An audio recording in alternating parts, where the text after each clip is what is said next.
পোলাপান নাই, আমার পুত্র সন্তান নাই, স্বামী নাই, আমার কিডনির দুটো প্রবলেম। এইভাবেই চলতেছেন, তো কষ্ট হয় না এইভাবে চলার জন্য? এই তো করি, কি করুন বাবা, বইয়ে তাই আবার একটু জোরে করি, মানে এইভাবেই আপনার টাকা। এটাই চলতেছে বাবা, আমার 10 সালে আপনি কি মানুষের কাছে সাহায্য চান? আল্লাহ ছাড়া কেউ নেই।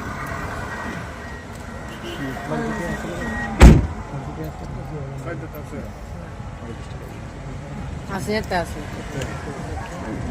দে ওরা দিব না দে ভোট করবো। বিসমিল্লাহির রহমানির রহিম। দোয়া করুন যেন আমরা লাগে, আমরা ঢাকা যাইতেছি আমাদের সন্তানদেরকে নিয়ে। হ্যাঁ, আচ্ছা, আল্লাহ খুশি হয়েছেন তো আপনি? হ্যাঁ, আল্লাহ হাওলা বাজান, আল্লাহ হাওলা। এই যে একজন পর্দানিশী মা, উনি এই যে আমরা কিশোরগঞ্জ পার হয়ে যাচ্ছি, তেলের পাম্পে তেল নেওয়ার জন্য আসছিলাম, উনি আসছে, উনার দুটা কিডনি নেই।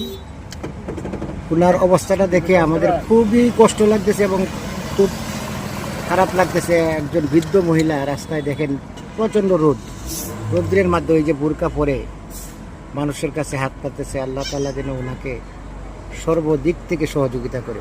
আমিন।